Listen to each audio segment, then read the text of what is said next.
Hello, it is my great pleasure to welcome you to today's webinar, Living Longer with Purpose. My name is Kate Schaefers, and I'm Director of Lifelong Learning here at the University of Minnesota. And this includes our new Midlife Academy, a place where people at midlife and beyond can come and explore what's next and gain support as they pivot into new lives and careers. So let me introduce our co-host today, Megan Voorhees. Megan is our course facilitator for Cultivating Purpose. She's designed and led a variety of high-impact educational programs, including 23 cohort programs focused on navigating life and career transitions. Megan and I will be tag teaming today. And I'd like to also introduce my colleague, Grayson Simmons, who's behind the scenes today, and he'll be helping us throughout this session. Before I get started, I just have a couple of reminders. Today is a webinar, and we'll be recording the session, and we will send out a link afterwards. There's also a few buttons along the Zoom panel that I want to call to your attention. Use the chat box to help with technical issues and the Q&A box to ask your questions. We will be monitoring both, and we'll bring your questions at the end in our Q&A part of the presentation. And use the CC button to allow closed captioning if you find it helpful. Now let me introduce our expert today, Simon Chan. Simon is the founder and CEO of Adapt with Intent, a strategic advisory firm that helps senior leadership teams thrive in a multi-generational society. A trusted thought leader in the global longevity movement, Simon is passionate about creating solutions that address demographic shifts, inspire innovation, and empower organizations to thrive in the future defined by longer lifespans as well as generational diversity. Simon is an ambassador for the Stanford Center on Longevity. He's on the advisory board for Yale's School of Management's Experienced Leaders Initiative. He co-chairs the Nexel Collaborative with me, which is a global alliance that fosters midlife programs in higher education. And he brings to all of the work he's doing today, he also brings over 25 years of executive experience across financial services, technology, academia, and nonprofits. Simon, thank you so much for joining us today. Thanks, Kate. Thanks for the warm welcome. I'm excited to be here. Yeah. So, Simon, let's just start with the big picture. What's happening in this longevity space that has us all paying attention?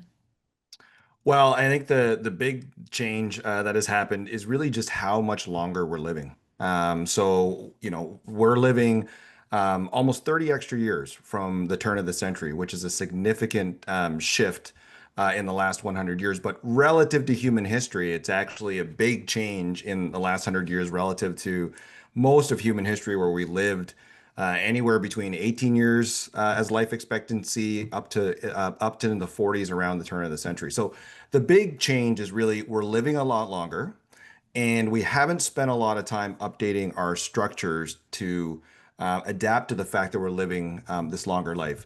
The other thing that's really changed is fertility rates and birth rates, right? We've seen a real collapse in fertility rates and birth rates in developed countries. And longevity is obviously is most pronounced in developed countries as well. And so because we have a lot less kids now, in the 60s in the US, we would have had about a little over 3 children per woman. And today we're down in, the 1.3, 1.4 range. And just to kind of put that in context, those just sound like numbers. 2.1 is replacement rate. So you need to have about 2.1 children to maintain the size of your population. So when you kind of combine those two factors around people are living a lot longer, we're having less kids, our demographics are changing materially. And one of the big changes is obviously we've talked a lot about the aging demographics. But I think the more interesting way to look at this is actually the fact that we have the same number of people at ages between 0 and 74 in the US. And that really creates an interesting dynamic in terms of how you help people at all these different ages navigate through a much longer life. So that's the macro picture, and I think salient today's conversation is really just around the fact that most of our structures, and we'll talk about what we mean by that, but whether it be how we do financial planning, how we learn, how we live, all those things are built for a much shorter lifespan. And that's the generational diversity that you mentioned, that we've got more people in all of those age ranges than previous generations had, which was probably heavier on the young people than older people. Yeah, absolutely. And I think if you want to do a mental image, we used to be kind of a pyramid shape, right? Where we would have a lot of younger people and very, very few older in the population. And today it's more of kind of a rectangle or a square where you have equal people at all the different ages. And again, if you just think about how we've designed most of society, the mental narratives we have around aging, they're all really youth dominated. And I think one of the shifts we're starting to see is that people are starting to recognize that it's not just about the youth, it's about youth, middle age, and older adults, and how do we ensure that we're balancing and creating programs and services for all ages. Mhm. And so you mentioned our infrastructures haven't kept pace with the way that we're living longer lives and maybe also following different kinds of paths than previous generations. Could you talk a little bit more about that? Sure. I don't know if you're all familiar with the game of life. Do you remember that game back in the day? If you're born in the 80s or the 90s, it's a game that a lot of us used to play. I know I played it when I was about 8 or 10 years old. I can remember playing it with my sister. And so that's a really good way of kind of picturing how we define life today. So if for those who are not familiar with the game of life, everybody kind of starts off at the beginning of life, right? You kind of move your way through different milestones, and then the end of the game is really retirement. And so you might start off, going to school. Everybody kind of goes to school.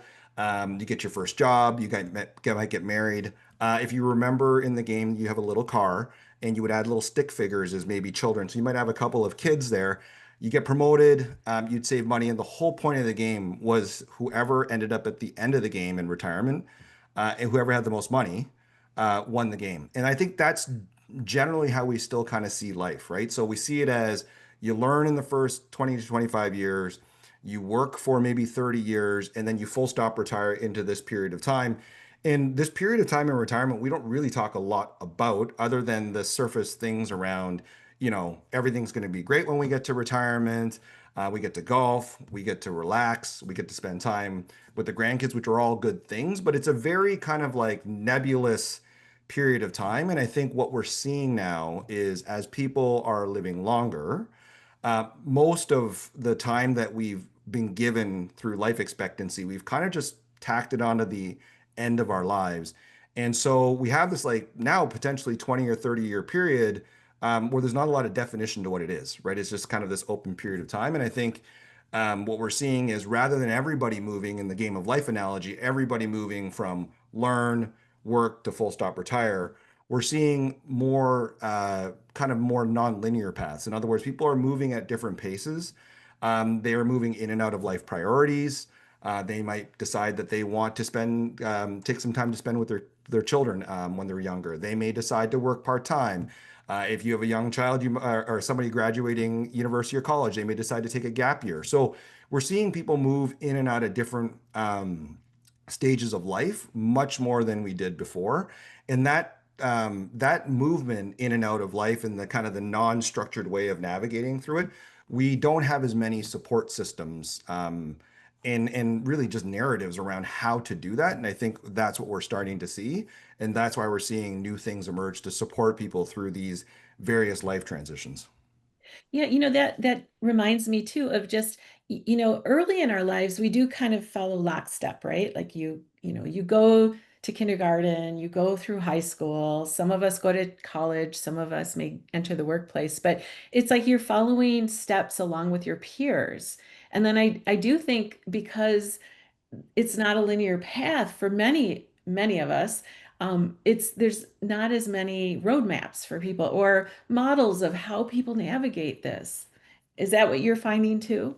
Yeah, and I think it's there's not as many maps to navigate this period of time, but also because of the internet and because of just the visibility we have to so many different things, we actually see a lot of different paths, right? So we can see people doing things that we never would have seen before. If you think about it, like you may, 20, 25 years ago before the internet, you may not have heard of someone who decided to, in their retirement, write books or decided to go and and go back and do schools because they wanted to become an early educator. Like these different paths that, or much less people, believe it or not, in their 50s and 60s becoming social media influencers, right? I mean, these are all things that happen now. And I think back prior to the internet, we didn't see as many of these paths. And I think now it's a little bit of two things. One is there's so much possibility because we can see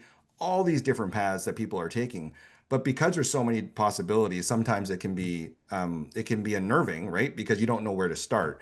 So I think it's a bit of like there's no pre-written script that we would have been accustomed to, right? If we think about our grandparents or parents trajectory through life, they would have, you kind of look to the left and you look to the right. Most people did the same thing, right? And so today, I think when you look to the left and you look to the right and you look into, the virtual environment, there's just so many different paths for people to take, and there's no one playbook anymore that people can necessarily follow, and that has its pluses because we have the ability to do so many different things, but it has its drawbacks as well because it can be overwhelming.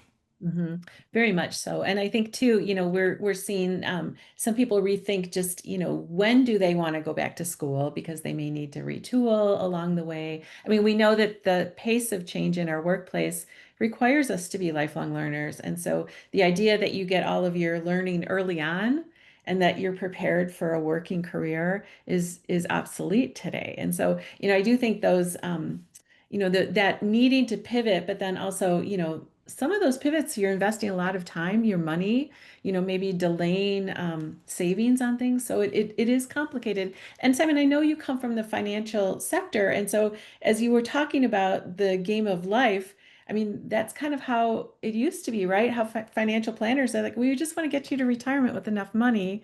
So, you can do what you want. But today we're looking at it with really different eyes, aren't we? Yeah, yeah, and it may be that that's a good segue into a little bit of my background. Like, I spent about the first 20, 25 years of my career in financial services. So, basically everything from doing individual financial planning all the way to doing workshops with large groups, because I used to work with a lot of company pension plans, group 401(k) plans, and things of that nature. So I've seen a lot of people go through the process of thinking about retirement, et cetera. And I think the shift that I'm seeing right now is as the financial services industry or as financial planners, for the most part, when you went to talk to your client, they cared about two things, right? They cared about when can I retire and how much am I going to get or how much do I need, right? Those are generally the two questions because when you think about to your point, the linear life, like you go to school, you work, and then all you care about is once I get to retirement, right? As long as I have enough money and I know when that is, everything will be fine, right? And if you look at the history of kind of how it used to be, particularly when we worked in much more laborious jobs, physically demanding, et cetera, a lot of these kind of retirement constructs were put in place because it was a period of rest, right? We got to 65, we might have retired, we might have lived for another 5 more years, but our bodies were really in tough shape. We really needed that rest. It was a shorter period of time. So getting you to that retirement age was simply about, do you have enough? And how old are you going to be? Now that we're living a longer, I'm seeing a shift in terms of the conversations that people are having is not just about do I have enough, right? And not just about when I'm going to retire, but what am I going to do with this additional, again, could be 15 to 20 years after retirement of quite healthy living, right? Ideally, it's longer than that. But because we're not, there's more knowledge work in place, and we are living longer. That conversation is shifting from the traditional, let me just get to you to retirement, to let's talk a little bit about what you want to do. And I always say, coming from the financial services side of things, is it's really hard to help people plan for how much they're going to need when they don't know what they're going to do, right? And that's why we end up with a lot of kind of rules of thumb in financial planning. It's like, oh, you need 70% of your pre-retirement salary or whatever it is, because it's, again, back to there's not a lot of definition of that stage of life, right? So we just kind of use rules of thumb to get us there. But if we were really doing it in a way that was aligned to how you really want to figure out how much you need, it should be grounded in what are you going to do. and what are the different phases you're going to be in this midlife and into this next chapter of retirement. So yeah, there's a shift happening in the sector as well. Yeah. Well, let's bring Megan into this conversation. And Megan, I'm sure this has sparked some questions on your part as well. I want to go personal, Simon. I know you made a shift, and we even have a question in the chat already about how to do big transitions or pivots. And you shifted from the financial services to working more in this longevity space. Would you be willing to share a little bit about how that transition happened, what you learned from it, what might be useful to our audience? Yeah, so I mean, I'm happy to share my journey. I think part of my journey in terms of how I made the shift is what has inspired me to kind of get into this longevity and midlife space. So, as I said, I spent most of my early career in financial services. I had all sorts of roles. I ran call centers. I was responsible for product teams, and I was kind of doing the typical move up the corporate ladder. And it was probably in my my 40s I started to start thinking about like this this phase of life that I was in, and I had spoken to a lot of retirees and pre-retirees. And one of the things that really always stood out for me was when I talked to people who had always retired, prior to retirement, they're talking about how much do I need, right, when I'm going to retire. But when you talk to people who've already retired, while money and health are absolutely paramount to them, they start talking about other things like how am I going to spend my time? Who am I going to spend time with? And one of the things that really stood out for me was I remember talking to a retiree, and he said, I have money and I have time. And he's like, I really want to spend time with my kids and my parents. But he had retired in his mid 60s. And he said, unfortunately, my parents had already passed away. And his kids were adult kids and they were living life the way they should happily, but they just had a lot other priorities.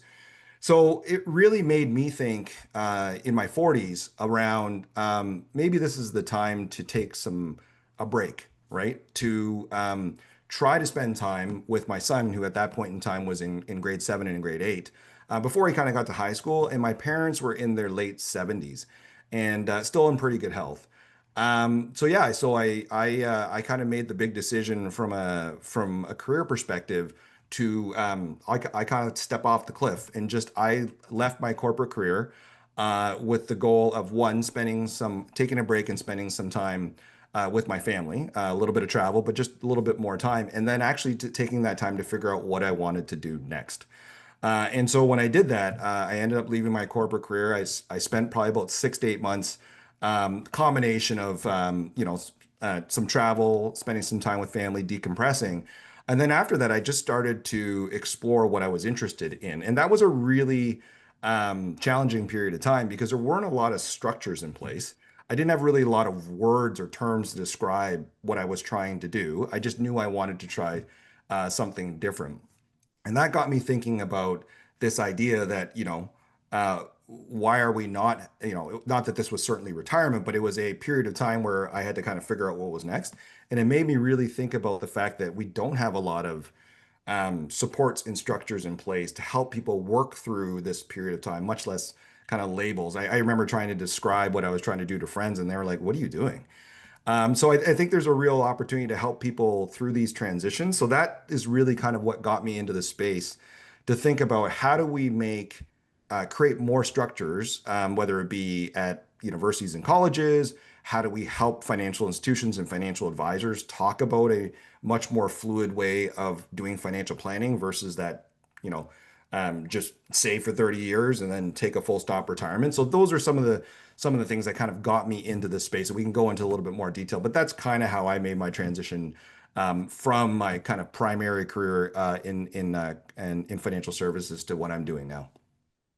Are there any strategies, resources, things that helped you to get clear about that purpose and that sort of what I would call a call? Sounds like some real meaning in your life Yeah, I mean, that I, I helped you mean, to sort of hone in. yeah, I think it's easy to do, a little easier to do in hindsight. I think there's a couple things I would highlight. I don't know if they're necessarily tips, or maybe there's gaps. There are things that I wish were there. Mm. One is I do wish I had a group of people that were at the same stage that I could have, maybe met with regularly or chatted with about about the transition that I was going through and just the feelings I was going through, right? Things like You go to a dinner party and people ask you what you're doing, and you don't really have a label for what it is that you're doing, right? It's, I'm taking a break, or I'm taking a sabbatical, or I'm taking a pause.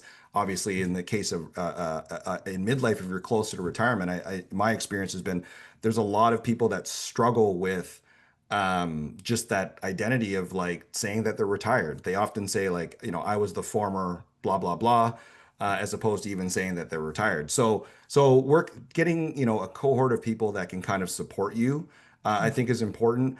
And one of those things I think is important about a cohort of people is just having people that are like, I obviously had a great support system with my wife and my kids, my family and friends, but I actually found the most valuable group of people were people I didn't know. People who were people, they might have been like a friend of a friend, or an older, an ex-colleague that I worked with 10 years ago. I found they were really helpful in helping me think through what were the possibilities. They were really helpful in maybe not boxing me in, right? When I talk to people that know me, at the time they knew me as, Simon, the financial services person, right? So everything they talked about, the things that you could do were very much in line with what I was doing before. And in talking to new people, they didn't really have that, the pigeonhole me in a certain area, which was really helpful. The second thing I would say is, I'll just underscore that really quickly for yeah, folks. I did my own career transition at 52, and yeah, it's the people who don't know you that help me do my own perspective shift, right? And be like, all right, I can approach it this way, or I can talk about this work in this way. yeah, yeah. I think the other thing I would say is, just staying curious, right? Like being willing to, just follow things that you're interested in and explore it, and be okay if it doesn't go anywhere, right? I think that is the other thing is we generally, I know for myself, I'm a planner. I really like to, have a plan and go from A to B. And I think what I found was when I was making this shift from kind of the corporate career to what was next, I found it was good to have, kind of, I'll call it guardrails of things that I was interested in, but really being just curious about, following what was interesting to me. We tend to have perfection mentality. It's how do I get from what I was doing to before to what I'm going to do next, like in the most fastest and efficient way. And that's my personality. But I kind of grew to understand that that's not really exploration. In order to explore, you're going to have to bump around a little bit, and be okay with that. So just having that mindset and understanding that's something that you're going to go through. And yeah, there are going to be days where you're going to doubt what you're doing and why you did it. But just understand that that's something that is part of the process. And that's part of why I think having a community of people to do it with, now that I've seen, some of the other programs that have been created, whether it be at university and colleges, one of the big values is this idea of just having a support community to help you through it. Yeah. One of the questions in the chat is one that I certainly worried about. I don't know if you did that. There can be the story that a gap in our employment isn't good and people shouldn't hire us. Did you have any of that experience? And are you seeing a shift as you look at sort of research around this? My my sense of folks is that it's more and more okay for people to have a gap so long as they can explain it. But I don't know if that's true.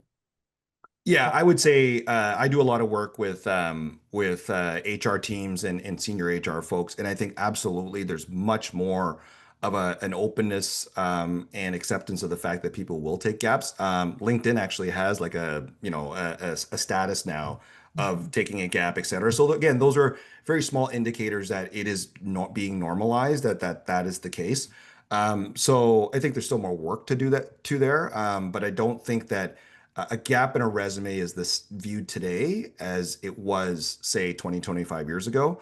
I did run into some situations where people did feel like, well, there's a bit of a gap, and started to ask a lot of questions. And I think the way I thought about it was I was just very honest about I didn't shy away from the fact that I had some personal priorities that I wanted to explore. Um, I felt my experience and what I had done before stood for itself. So I think part of it is just being confident in the fact that this is how people are living now, right? That people are not living this, not this linear life path where there aren't going to be decisions around different priorities. And I will say, I actually had a very senior HR person say to me, once they'd ask questions, but once they fully understood the rationale, why I did what I was, why I stepped away, what I was looking for, and they understood my background, they actually said that they thought it was a good thing, that they wanted someone that had the, call it what you want, courage or self-awareness to understand what their priorities were, but also understood that, that understood what they could bring to the table. So yeah, there was some, definitely a few bumps here and there, but I would say by and large, I thought most people were understanding. And to be honest with you, whether it's an employer or whether it's a not-for-profit organization or whatever it is, I would say if they're not open to the fact that people have different life priorities or are moving in a more non-linear way, that company probably isn't as progressive as, at least for me, I would like to be to work for, be involved in. I also have found that folks have been more supportive if I can really clearly articulate how I wanted to just be living more and more into what I saw as my purpose and my values, strengths, what I was good at. Um, and I think that's a shift too, right? I mean, we sort of know in general that midlife people often are like, okay, that was all good, but now I want to do something that has some legacy and has some meaning. And now that we know that that period of time is no longer 10 or 15 years, but could be 30 or 40 years, depending on how long we live. What's your sense of the sort of changes in mindset around having more purpose in life? Yeah, I think when there's a couple of things. I think one is if you're going to be navigating a more kind of not a straightforward, not a a linear type path, you need to have some sort of, call it a North Star, right? And I know purpose is a super loaded word, right? Yeah. Like when we talk Yeah. purpose, at least from my perspective, when I'm talking about purpose, like I'm not talking about like saving the planet, right? Like that's not, that's an important purpose, but that's not what I'm talking about. Purpose is what are the things that are going to get me out of bed in the morning that are going to motivate me to contribute, and those are largely grounded in exactly what you talked about, Megan, is your personal values, right? So I think that if you're going to navigate your life in a more non-linear way, where there's going to be twists and turns along the way, you need some sort of North Star for you to continue to use as a guide for how you're going to navigate, right? And so I think you're going to hear more about purpose in all aspects of life. I know that in work that I've done with HR teams, particularly younger generations, are very much in tune with the fact that they will not work for organizations, or they're less likely to work for organizations where their values don't match that organizational value, right? So being able to really think through what are your values, what is your purpose, is going to be important, not just for people in midlife, but people at all ages. But in midlife, obviously, again, it's not like you're going to be in whether it be retirement or this latter phase of your life for 5 years. You might be in it for 15, 20 years. That's as, or 30 years. That's as long as some people's primary career. So I think having a sense of that North Star of what it isn't that you're going to be guided towards, I think is important. And you're going to hear more and more about it, both from, I think, individuals, but also companies, I think, realize that they need to be able to clearly articulate their purpose to attract the people that they want, whether it be volunteer organizations or, organizations if you're deciding to do paid work. Right, right. I know Kate's going to come back in a moment and talk with you about your work with Stanford, but I do want to honor there's a lot of questions in the chat about like, how do you financially do this when more and more folks are having to work longer, or if you're in the United States having to deal with healthcare. I'm wondering if you want to talk at all about some of Yeah, I those. think as a as a former financial planner, like that, obviously, it's nice to be able to talk about some of these other things around connections and connection and purpose, et cetera. But the base is you need to be able to fund it from a financial perspective, and you need to have health. So I don't think any of us are talking about not having those things. I think a couple of things around the financial side of things is I do think, and this is probably not a popular thing to say, but I do think people are generally going to have to work longer, right? So if you're not going to have, if you're going to have a 30-year retirement, the reality is it's pretty hard to fund a 30-year retirement on a 30-year career, right? So I do think people are going to have to work longer. Now, what I will say about that is if we're going to work longer, I think that we're going to need to work differently. Most people are not going to be able to work at the current pace that they work at for a 50 to 60-year career. And I do think it's very early days, but I do think employers are starting to understand that they actually need people to stay engaged and work longer, right? There's less, we talked about fertility rates. There's less people coming into the workforce, and so they're going to need to have people stay engaged longer. And I think the key will be is there a way for workplaces and individuals to find a win-win where you might be working longer, right? But it might be in work that is less stressful, or it might be in work that is not necessarily full-time. It could be part-time, right? And so I think we're going to need to look at all sorts of different models, both from a financial planning perspective and also from a workplace perspective, in order for people to be able to their point, have the funds to do some of these things.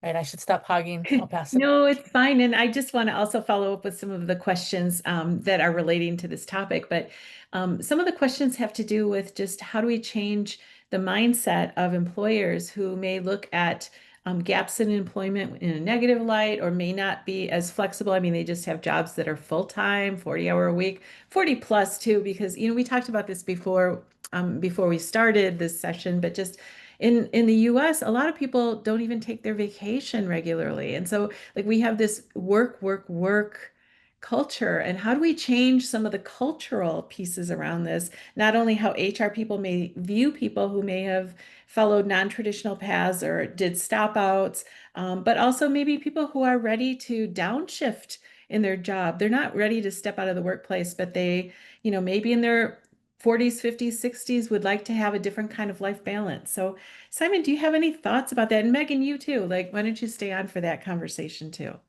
Yeah, my thoughts on this is obviously this is it's a big shift, from a societal perspective and culturally, right? So those things will take time. I'm not going to pretend that workplace structures and flexibility is going to happen tomorrow. What I will say is two things. One is from a workplace perspective, in talking to progressive organizations that I spend time with, there is an understanding that they need to find a way to keep people engaged for longer. And they need in order to do that, they're going to have to recognize the fact that people want flexibility. So those conversations are happening. They're very, very early stages. There's more conversations, more activity, I would say, happening in Europe. But I think those are things that are going to come to more to the US and North America. But the reality is there are real pressures on businesses to actually have to adapt to this. That's not going to happen tomorrow. When we obviously today we're talking to people, what can they do individually? And what I would say is, companies are smart. At the end of the day, they want talent. They want good talent, right? And so the more people who are talented, who are willing to have a conversation with their employer to say, these are things that I'm looking for in my employment relationship. I am looking for more flexibility. This is what this is what I would like to do, and here's how we can work together on it. I've seen time and time again people who have asked for flexibility, and because they're a valued employee and talent, that the organizations have adapted. Now it's one-off; it's not systemized, right? So I think it is coming, but at the end of the day, this is going to take a large group of people to think this way, and also to be willing to ask, and also to be willing to work with organizations and companies to push for that change. So I think that's more what I would say is that think through, what are things that you can do to have some of those conversations. Again, with the consideration of, is it financially viable? Those types of things. Yeah.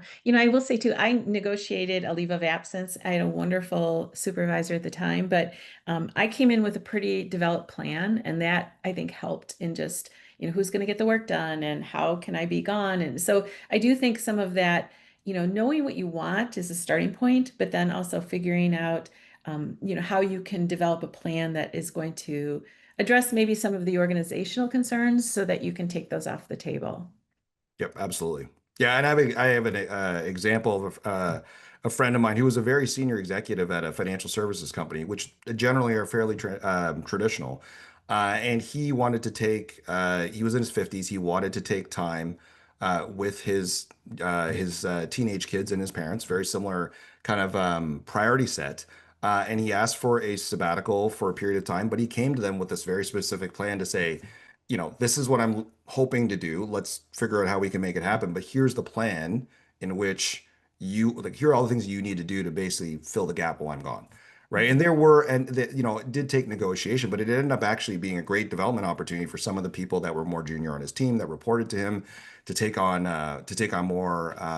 more accountability. And it ended up working back. And he came back and he really enjoyed the break. It gave him a personal period of time to decompress, focus on his priorities. And he has said to me, this was about 2 years ago, he has said to me that the last 2 years have been part of the two of the most productive years of his career because he's had a chance to kind of decompress, reflect, and move forward. And he also has now a good sense of what that retirement chapter might look like, things that he might want to try, things that might not like. And so it's been a real opportunity for him to do that. Again, he had the financial means to do that and had prepared personally from a financial standpoint for several years leading up to that. But just giving you a bit of the elements of how you could potentially position it. Mm-hmm. Yeah, and obviously, a sabbatical is one thing, but you may also be able to tweak your current job to make it more rewarding, more purposeful, to renew some of that energy. I mean, there's a normal cycle with jobs, right? So, there's excitement to begin with, and then, as things become more routine, it's not as challenging, maybe. I mean, hopefully it's not as challenging. And so, the life cycle of jobs, we need to kind of change things up periodically to renew our energy and focus. So, stretch assignments or, being open to, talking with your boss about maybe taking different kinds of roles that might be more aligned with what you want and what's really important to you. Absolutely. So Simon, I want to shift our conversation a bit because I know that Stanford University's Center on Longevity has just been such a leader and influencer in this whole space. And you are an ambassador for the center, but I've heard you talk about it as a movement and looking at this new map of life as kind of a template for where we're heading. So I wonder if you could just give a real high level what is this new map of life and how is it guiding some of the thinking that some of the thought leaders are pursuing on this longevity revolution. Yeah, so the Stanford Center on Longevity is really focused on how do we utilize the additional years that we've been given, so the extra 30 years that we talked about at the very beginning. So let's be clear, it's not about life extension because longevity has a lot of like words and connotations to it. So it's not about life extension or biohacking. It's about the fact that we've already been given kind of 20 to 30 years of additional life in the last century. And so how do we take advantage of those years? In a way that is good for everybody at all ages. And so they came up with through consultation, they came up with a framework called the New Map of Life. And the New Map of Life is just a fancy way of saying what we've been talking about, which is because people are living longer, we need to update and modernize different aspects of society to support people in navigating a longer life. So we've talked a little bit briefly about how, from a financial services standpoint, we need to update how we help people think about the retirement stage, around savings, around how they plan for retirement. In higher education or in education, how do we help people continue to learn throughout life? Early in life, it might be about learning to get a job. In midlife, it might be learning to reskill to stay relevant within your career or upskill so that you can, re-enter the career. But more and more, you're starting to see learning also later in life emerge as you're learning for the sake of learning, right? You're learning for the sake of using it as a way to explore and transition to what's next, which is part of the program that you're running there, Kate, and Megan, around the Midlife Academy, right? Putting some structures in to help people later in life. So the new map of life touches on various aspects of society that need to modernize in order for us to be able to enjoy and thrive in this much longer life. We talked about workplace.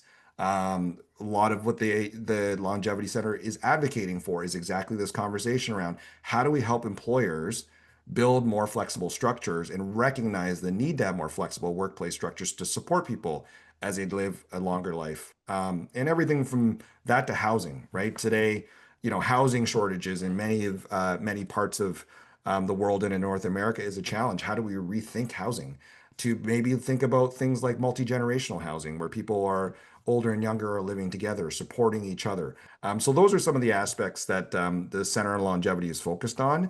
And as ambassadors, really what our roles is as essentially practitioners working with the center's research team and trying to take some of those messages out to um, leaders of organizations, policymakers, higher ed institutions, senior leaders, provosts, and presidents to help them understand that we are living longer. People are navigating more diverse life paths. And so, what are things that you can do as an institution to support people as they navigate this longer life?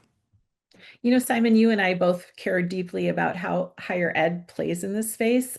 Could you maybe say a little bit about why higher ed is a great place to look for as people are navigating these transitions? Yeah, so I have a 20-year-old.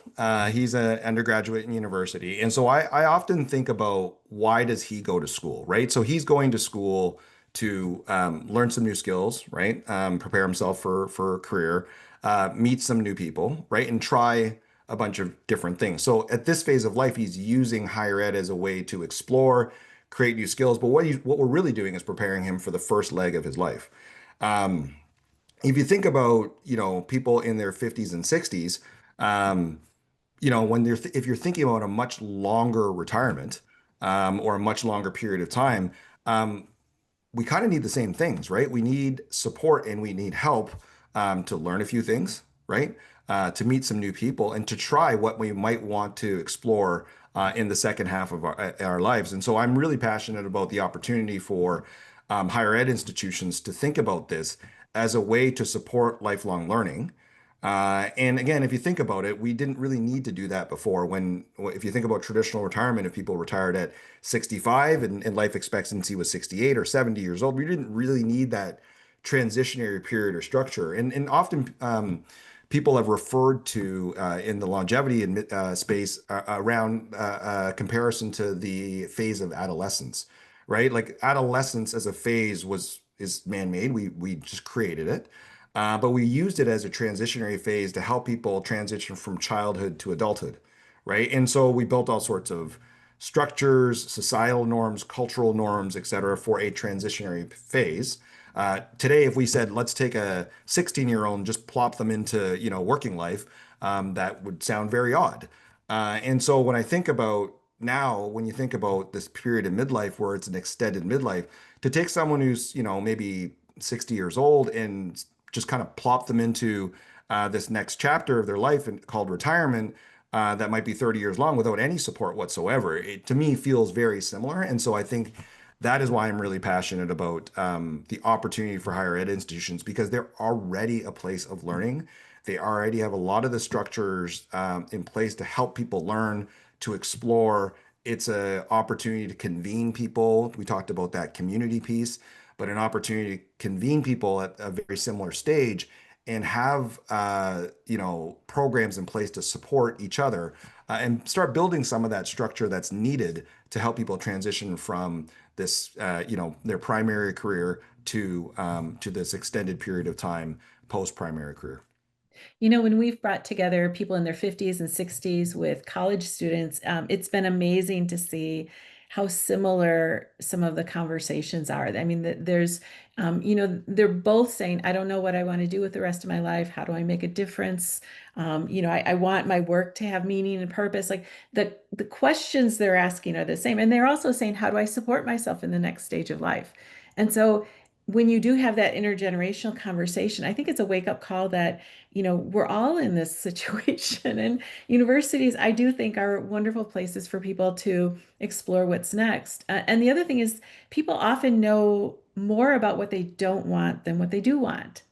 And so, just like a freshman may have an idea of what they want to study, but they're also taking electives. And so, giving yourself permission in your 40s, 50s, 60s to experiment with some different options to figure out like what is it that you're really hoping for in this next stage, and then building a pathway to it. So there's a lot more in common across those generations than differences. Yeah, and I would argue that there's a lot to learn from each of the generations, right? So one of the, one of the inflection points in my kind of origin story of like how I made the shift from my corporate career to doing the work I'm doing in longevity is when I left my corporate career, I met an author who wrote a book on kind of the non-financial aspects of retirement. He was 20 years older than me. So I've stayed in contact with him. And so he's been in retirement now for about 10 years, et cetera. And listening to his experience and how he's navigated, he retired at 60 and he's now just in his early 70s, and how he's navigated the last 10 years has really been insightful for me in terms of, things to think about, what to look for. And I think for younger students, there's real opportunity to learn from the experience of people who have experience. And one of the things I think as you get older, you kind of move from this idea of like success to significance, right? Like it's about you want to generally get back to how can I give back, how can I teach, and I think there's a real synergy there for you to be able to spend time with younger people. But I also think that you can learn a ton from younger people today, right? If you want to be inspired in terms of what's possible, hang out with people who are younger and at the beginning of their career and their lives.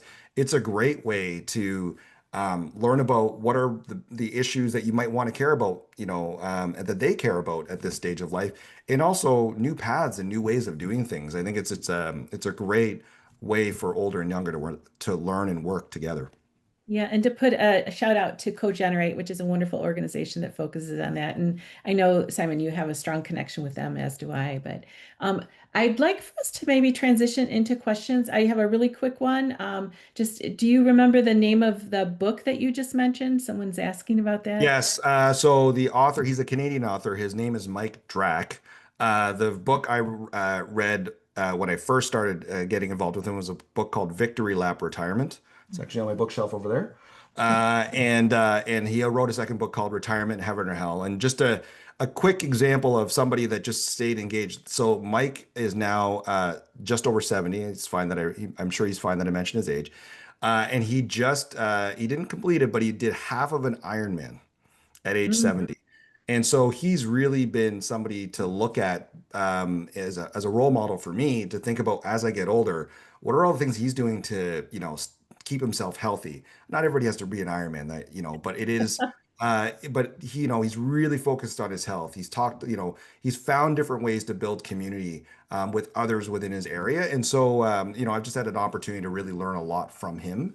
And I think there's lots of people that we can learn from. And I've found that, the best learning, and he's an example of someone that he wasn't a good friend of mine. He was introduced to me by somebody else.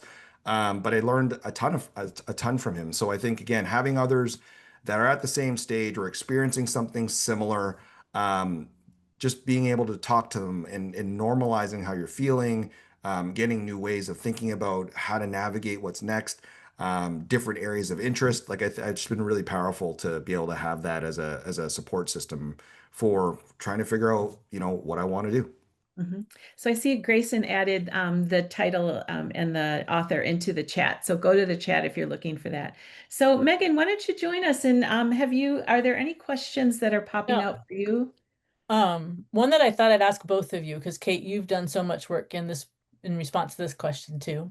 How do you convince those hiring in fields that you want to move into that your skills are transferable and your passion is valuable to them?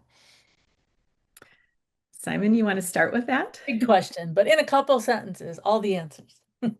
Yeah, I think for me, like part of it is like showing them or demonstrating that you have those skills, right? In some cases, and again, this is not for everybody, but are there ways for you to get involved with the organization and demonstrate your skills, right? So I know that in previous occasions, I've offered to do an engagement with them for a pro bono engagement for them just to help them understand what types of skills I bring to the table. Again, that's not for everybody, but I think being able to, one, obviously articulate the transferable skills is one way of doing it, but also getting into settings where they can see you in action, whether it be industry associations, whether it be networking events and things of that nature. Just more ways for them to see those skills in action, I think is probably the best way to start shifting that transition.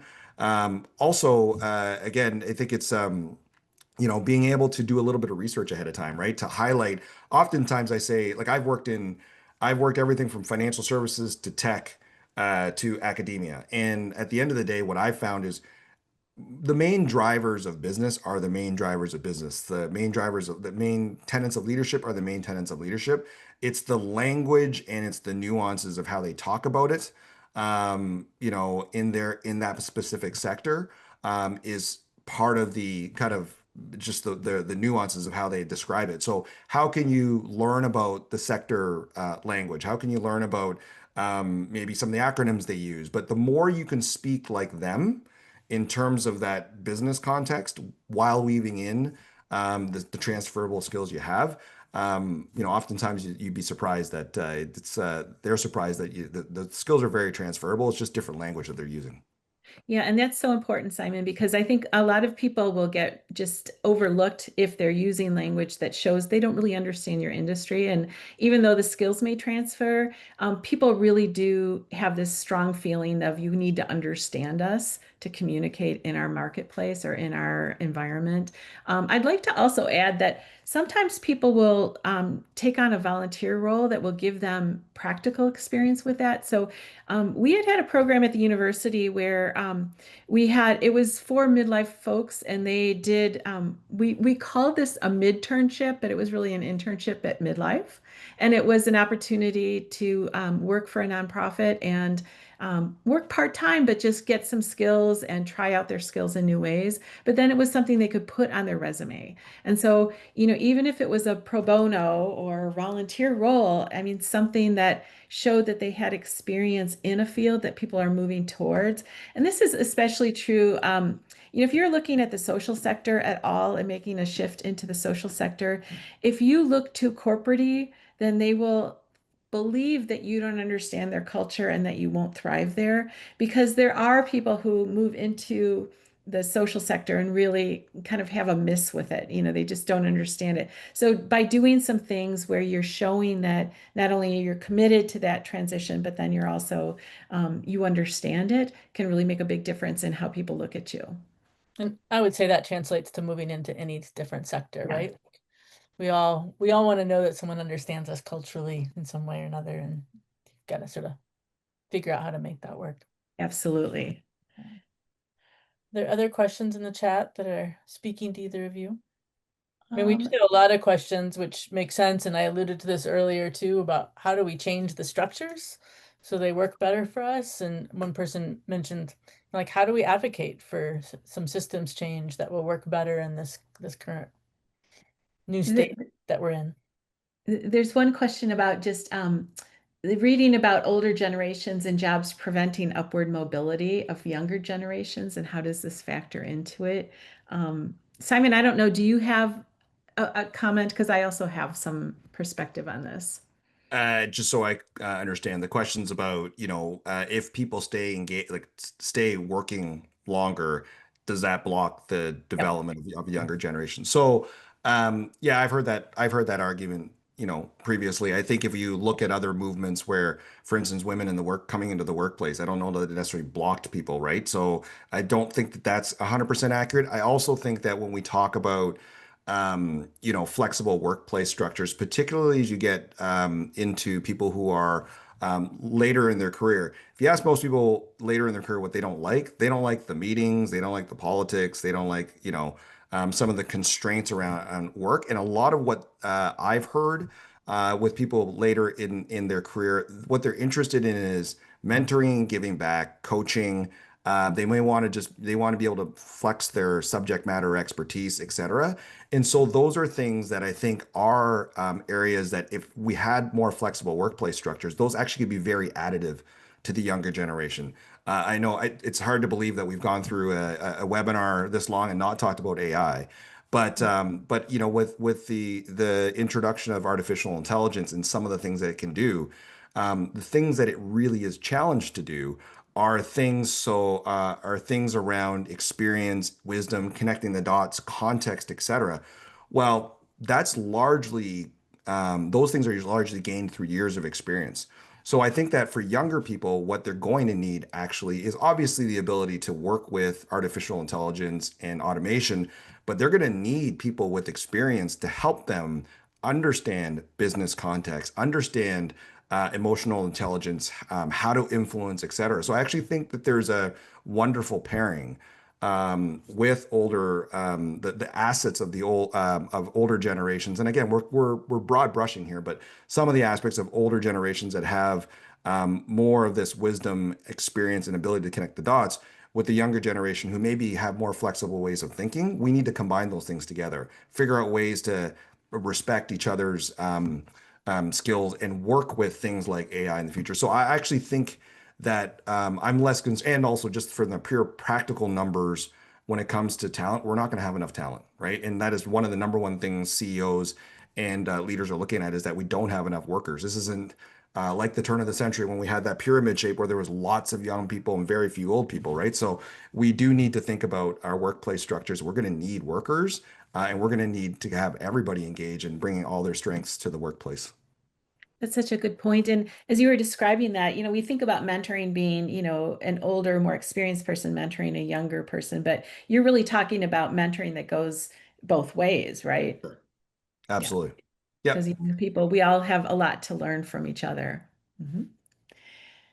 So we have maybe just room for one more question. Let me just do a quick look. We talked about healthcare being a real barrier. You all in Canada don't have that same barrier, but that is a huge issue. How people can overcome, how they can overcome it. I don't know. I think we're in such flux around this whole issue right now.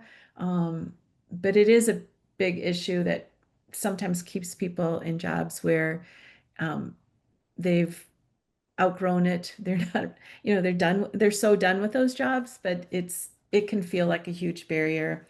I don't know if you have any thoughts, Simon, about that question. Yeah, I mean, I won't get into kind of the healthcare system. What I will say is that our view of aging is really important in terms of longevity, right? So if we think about if we're going to live a lot longer, then we want to make sure as much as possible that our health spans, the years that we're healthy, is as closely connected to the amount of time that we live. And one of the things that is closely related to increasing your longevity is your mindset. Believe it or not, is how you view aging. So if you view aging as decline, if you view aging as I've come to the end, you're not going to probably do the things to make sure that you are going to live longer. Things like staying connected socially, taking care of your health, et cetera. So there's actually very good data that suggests that people who have a positive view of aging, and this is out of the Yale Health, Becca Levy's work. But if you have a positive view of aging, that actually will add 7 years of longevity to your life. And so I won't talk about the systems part about aging. The things that we can do is to shift our mindset to actually think about what are the positives that come with aging. There are things that are positive. Obviously, Father Time is undefeated. Physically, we will decline. But there's a lot of things that get better with aging. We're able to handle stress better. We have better ability to take perspective. We have generally better ability to regulate our emotions. We have more access to a broad set of wisdom and experience. And so I think the more we can help each other and society focus on what are some of the positives of aging, that will lend to better health outcomes. And so maybe that's what I would leave it on from a health perspective is what are the things that you can do your mindset about what your future looks like and aging in general does actually have a material impact in terms of how well you age.